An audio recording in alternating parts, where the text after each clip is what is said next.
செல்லக்குட்டி எங்க போறீங்க? பொண்ணுங்களுக்கு தான் பஸ்ல போக இலவசம், எங்களுக்கு இல்லைன்னு சொல்லி இறக்கி விட்டுட்டாங்க. அதான் நடந்து போறோம். கவலைப்படாதீங்க செல்லம். நீங்களே சொல்லுங்க, பசங்களா பிறந்தது எங்க தப்பா? என்ன செய்ய, இப்படி பையனா பிறந்து சீரழியணும்னு எங்க தலையில எழுதி இருக்கு. செல்லக்குட்டி இது என்ன கோலம்? பொண்ணுங்களுக்கு மட்டும்தான் பஸ்ல போக இலவசம்னு சொன்னாங்க, அதான் பொண்ணு மாதிரி வேஷம் போட்டு வந்துட்டோங்க. யோ, என்ன வாயா உனக்கு? என்ன வாய்? டேய் தகரடப்பா, மண்டையா தோல் வாய் தான்டா. பார்த்தா தெரியலையா உனக்கு? தெரிதியா? திமிர பாரு. இங்க உன் கூட உட்கார்ந்து இருந்தா எனக்கும் பிச்சை கிடைக்காது. போயா, நான் போறேன். ஓஹோ, கவர்மெண்ட் ஜாப்ப ரிசைன் பண்ணிட்டு போறாரா இவரு? சொறி பிடிச்ச மொன்னா நாயி. அந்த முக்குல போய் உட்கார்ந்து பிச்சை எடுக்க போகுது. அதுக்கு ரவுச பாரு. சவுண்ட் என்னமா குடுக்குதுடா இது?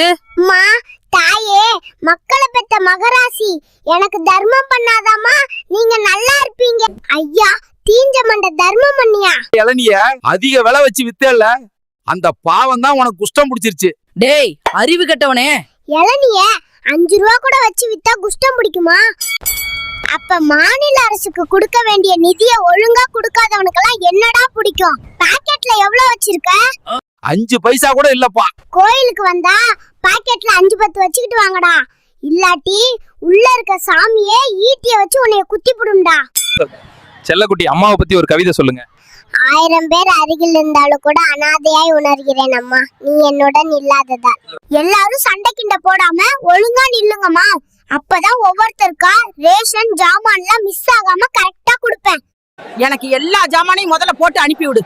வெயில் எனக்கு ஒத்துக்காது. ஆமா, அப்படியே ஏசிலேயே பிறந்து வளர்ந்தது மாதிரி சீலை போடுவாள. தேவையில்லாம என்கிட்ட வாயை கொடுக்காத, வாயை கிழிச்சிருவேன். ஆமா, இவ வந்து கிழிக்கிற வரைக்கும் நாங்க வாயை கொடுத்துட்டு உக்காந்துக்கிட்டு இருப்போம். எம்மா, காலங்காத்தால உங்க சண்டைய ஆரம்பிச்சிட்டீங்களா? ஒழுங்கா பேசாம லைன்ல இருக்கீங்களா, இல்ல மண்ணை அள்ளி உங்க வாயில போடவா? எம்மா, இன்னைக்கு ஞாயிற்றுக்கிழமை, சீக்கிரம் தண்ணிய விட்டுட்டு ஊட்டாண்ட போய் கறி துண்ணணும். எல்லாரும் சண்டை போடாம ஒழுங்கா தண்ணி பிடிங்கோ. நானும் கறிய எடுத்து குழம்பு வைக்கணும். எனக்கு முதல்ல தண்ணி கொடு நைனா. ஐயா, எங்களுக்கெல்லாம் வாய் இல்லையா? நாங்களும் இனிமேதான் கறி வாங்கி செய்யணும். ஐயா, என்னாமே என்னாண்ட வம்பு வளர்க்கணும்னே பேசி நிக்கிறியா? ஆமா, எனக்கு வேற வேலை இல்ல பாரு. இத்தாண்ட வந்து வம்பு வளர்க்கறாங்கோ. ஐயா, மூஞ்சிகளை பாரு. ஒழுங்கா சண்டை கிண்ட போடாம தண்ணி பிடிக்கணும்னா பிடிங்கோ, இல்லாட்டி உங்க குடத்தெல்லாம் தூக்கி கடாசிடுவேன். செல்லக்குட்டி அப்பாவை பத்தி ஒரு கவிதை சொல்லுங்க. வாழ்க்கையில் தான் அனுபவித்த கஷ்டங்களை தன் பிள்ளைகள் படக்கூடாதுன்னு நினைப்பவரே அப்பா. சந்தோஷமோ துக்கமோ பொண்ணுங்களை மாதிரி பசங்க ஏன் ரொம்ப அழுறது இல்ல? அப்படி யார் சொன்னா பசங்களும் அழுவாங்க, ஆனா வெளியே தெரியாது சார். என்ன செல்லம்?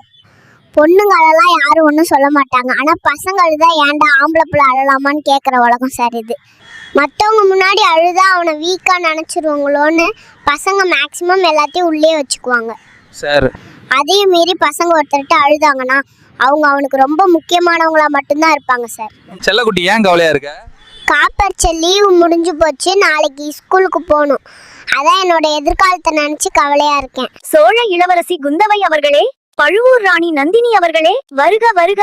உங்களுக்காகத்தான் கரிகாலர் தண்ணி லாரிய அனுப்பி வச்சிருக்கிறார். என்ன பண்றது தம்பி, நான் சோழ நாட்டில கூட தண்ணி பஞ்சம் தலை விரிச்சு ஜங்கு ஜங்குன்னு ஆடுது.